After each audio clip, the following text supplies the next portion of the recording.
먼저 된 자의 삶이라는 말씀을 드리겠습니다. 물질 문명의 극치를 자랑하는 현대 사회에서도 철의 사상을 말하는 학자들은 기원전 4세기, 3세기 사상가의 플라톤과 그의 제자 아리스토텔레스의 범주를 벗어나지 못한다 합니다. 특히 인간의 이성의 한계를 말하는 플라톤의 동굴의 우상은 9세에 르네상스 시대를 거치면서 영국의 철학자 프란시스 베이컨이라는 그러한 사상가는 인간의 편입된 사상을 꼬집어서 4가지 우상을 유일하게 설명하고 있는데, 그 중에 두 번째인 동굴의 우상은 인간의 한계를 생동감 있게 잘 설명해 주고 있습니다. 이 동굴에는 어두운 면만 바라보게끔 쇠사슬에 묶여있는 죄수들이 있었는데, 그 죄수들 뒤쪽에는 통로가 있고 그 통로의 저편에는 불이 활활 타는데, 가끔씩 그 통로들을 죄수들이 지나가면 동굴에 갇혀있는 죄수들은 벽면에 투영된 그림자를 보고 통로를 지나가는 죄수들이 영원한 불길 속으로 들어가는 줄 착각하였다 합니다.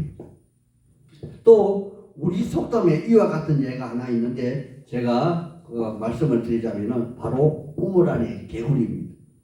이 우물 안의 개구리는 밖의 세상, 우물 밖의 세상을 전혀 알지 못하는 거로 자기가 갇혀있는 우물이 이 세상의 전부인 줄 그렇게 착각한다는 그러한 말이겠죠. 그럼 제가 중국 속담 하나를 더 말씀을 드려보겠습니다. 바로 추수라는 말입니다. 이 추수라는 말은 우리가 생각하기에 가을의 풍요로움을 말하는 것인 줄 착각하는데, 실상은 가을추, 물수 이렇게 이런 한자로 구성이 되어 있어서 산에 나무가 봄에 물을 지면으로부터 빨아들이게 됩니다. 그리고 여름이면 그 빨아들인 물의 한계치까지 다들어서 풍성한 잎과 열매를 가지게 되죠.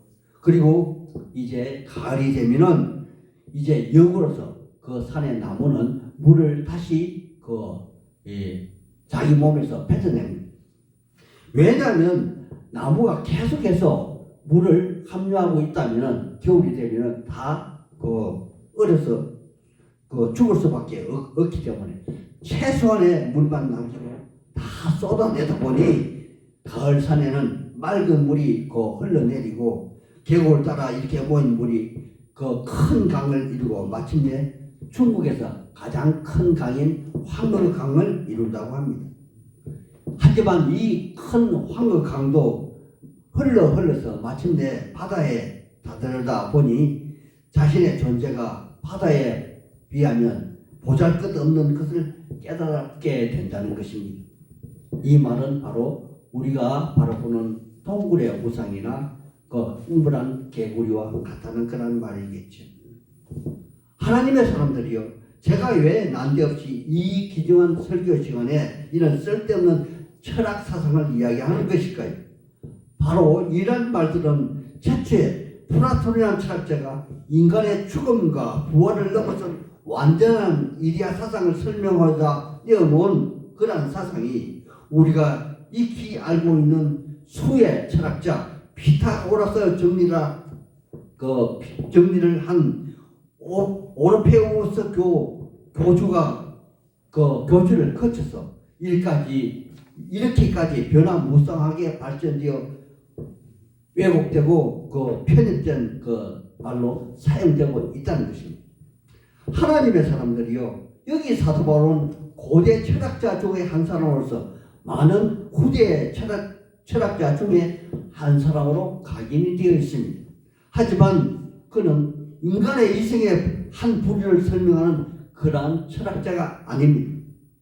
아니, 그는 일찍이 유도교에 심취하여 자기 목숨을 내어놓는 열성적인 사람이었으나 천지의 주제이신 예수 그리스도를 다메섹 도상에서 만남으로 그는 마침내 인생을 인생의 죽음과 부활의 길을 깨닫게 되는 생명의 길을 만나게 되었고, 이제는 오직 그 길을 세상 모든 사람들에게 알리는 전도자의 삶, 사명자의 삶을 살아가고 있는 것입니다.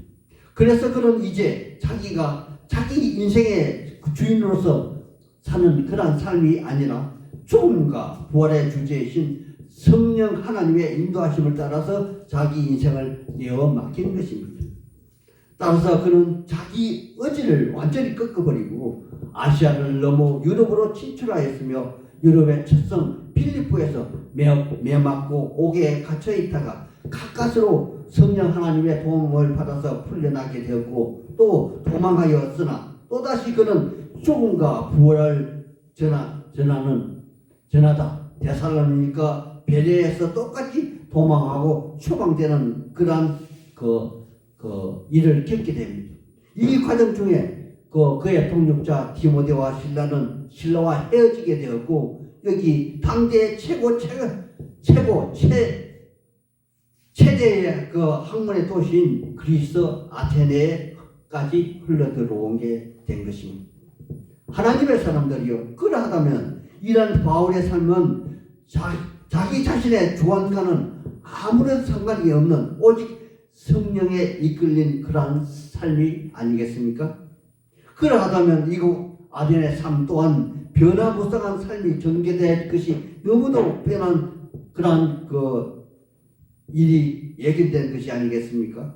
그런데 여기 성경에서는 이곳 지명이 오늘날 아테네가 아니라 아덴이라고 기록되어 있는 이유는 바로 우리가 알고 있는 아테네 여신을 기념하기 위해서 이곳을 아덴이라고 그 당시 사람들은 그렇게 불렀기 때문에 그 아테네를 아덴이라고 그렇게 부르고 있는 것입니다. 이제 사도 바울 그는 이곳에서 또 전과 똑같은 복음 전도자의 삶을 살아가는 것을 우리는 보게 됩니다.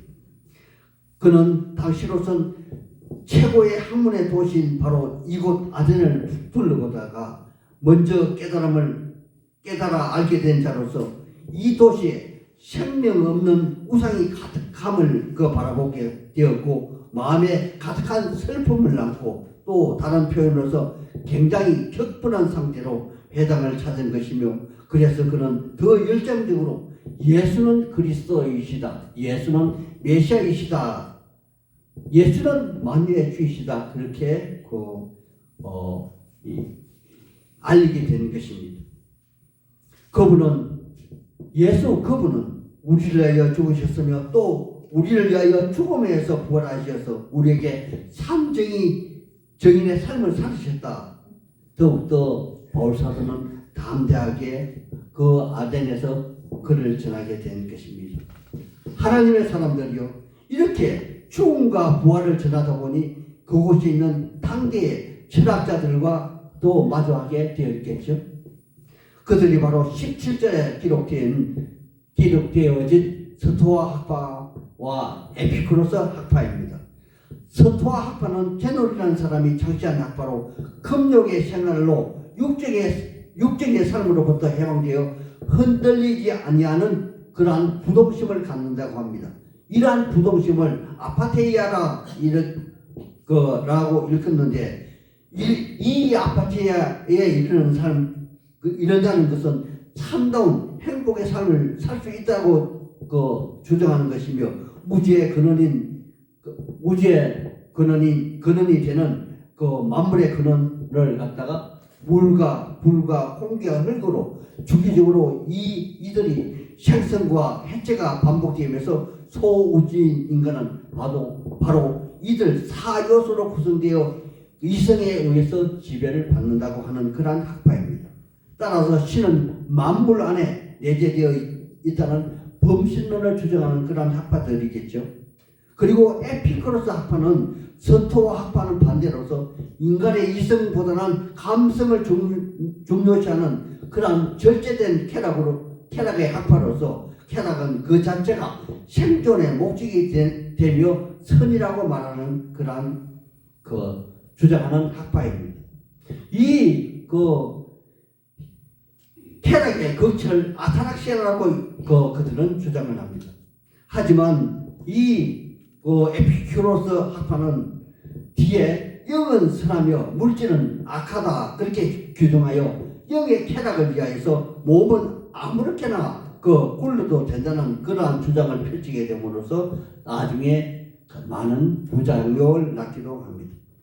이렇게 바울 사도는 그러한 스토아 학파와 에피쿠로스 학파와 논쟁을 벌이다 보니 자기 자신도 모르게 그들에게 또 다른 말쟁이가 되었으며 전혀 생소한 주장을 펼치는 또 다른 학문을 소개하는 그로 그들에게 각인이 되었을 것입니다.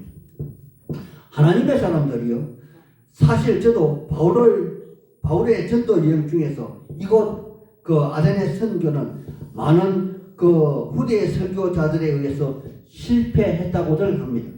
하지만 일부 뜻이 있는 설교자들은 그 당시 그곳 상황에 맞게 복음을 전했다고 말들 하지만 그럼에도 불구하고 열매가 적었다는 것은 우리가 전하는 죽음과 부활은 단순한 학문이 아니라 실제 우리의 신앙이며 삶이기 때문에 유독 아테네에서는 그들에게 바울이 전하는 죽음과 부활 사상이 학문으로 비춰졌기 때문에 그러한 결과를 낳지 않았나 그렇게 생각해 보기도 합니다.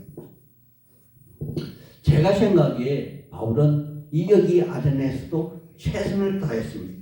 아니 아레오파하고 법정에 출두하여 그는 최고의 변정을 하였습니다. 바로 그 내용이 22절 이하의 그러한 변정의 말입니다. 우리 같이 22절의 말씀을 찾아서 같이 한 목소리로 한번 읽어보겠습니다.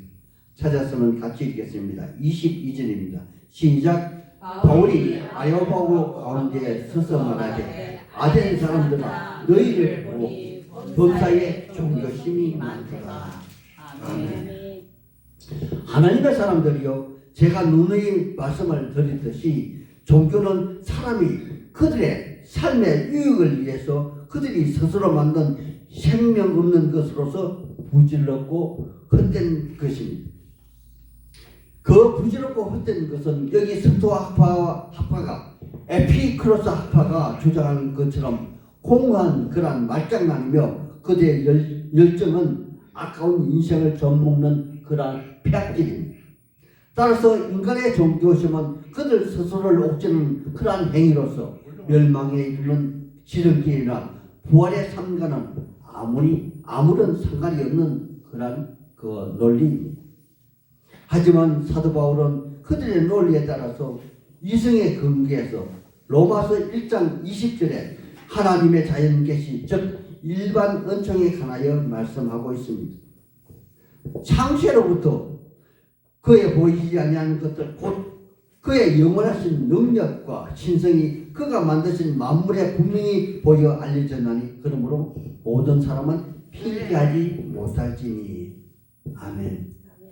하나님의 사람들이요, 여기 당대의 철학자 인간 이성을 탐구하는 그들은 아마도 생명의 메시아를 예언한 구약의 유대 율법을 익히 몸으로 경험으로 알지 못한 거로 단순히 논리로 이성으로 최초의 근원자를 알기를 원했고 또 이해하려 했기에 그들 철학자들에게 인간의 이성의 한계를 넘어서 바울 사도는 여기서 아레오파고에서 설명하고 있는 것입니다.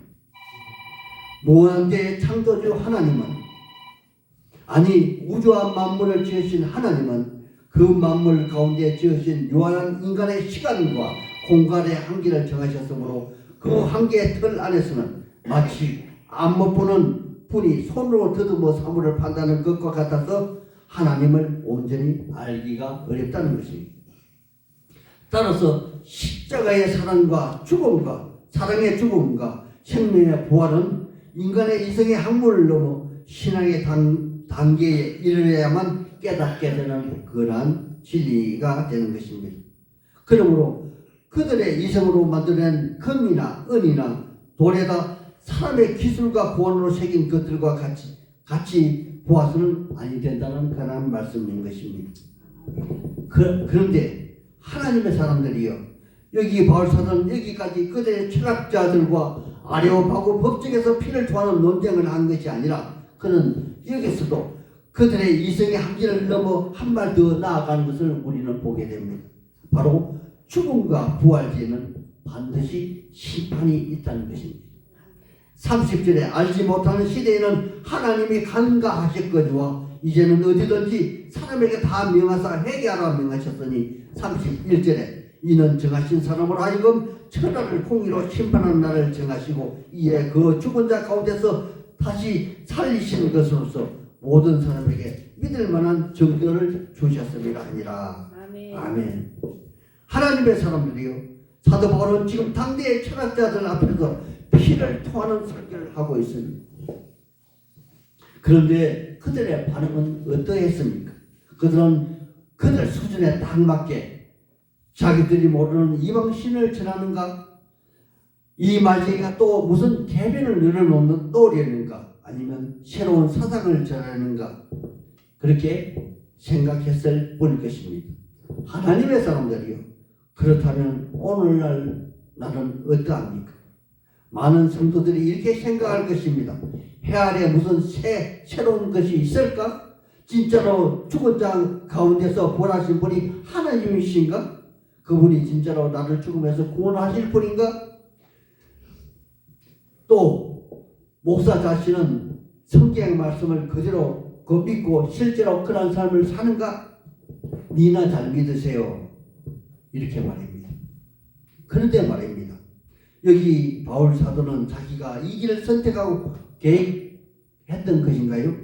아니죠. 제가 설교 초반에 성령 하나님이 이끄는 삶을 살았다고 바울 사도는 그의 이끌리는 삶을 살았다는 것을 말씀을 드렸습니다.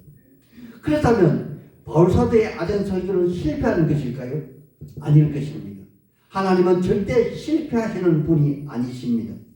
우리의 예수님이 요한복음 4장에서 유대인들이 그 끓이는 사마리아 땅에서 그것도 햇빛이 내리는 정오에 야곱의 우물가에서 수가성 여인을 만나 주신 것처럼, 아니 베데스다 연못에서 38년 된 병자를 만나 주신 것처럼 여기 아레오바고에서 관리인 디오누시오와 다마리아를 만나게 하려 바울 사도를 이곳까지 이끌어 온 것이 아닌가요? 여러분은 어떠십니까? 우리의 예수님은 여러분을 구원하시기 위해서 얼마나 많은 또 다른 바울을 여러분에게 보내셨던가요? 한 생명이 천하보다 귀하답니다. 여러분 천하보다 온 우주보다 그 존귀한 분이 맞다는 것입니다. 여기 계신 여러분 또한 또 다른 바울 사도가 되어서 먼저 된 자로서 생명을 전해주는 그러한 생명의 사명자가 되어야 하지 않겠습니까? 이러한 일꾼이 다 되시기를 우리를 구원하신 예수님 이름으로 소망하고 축복하는 바입니다. 아멘. 아멘.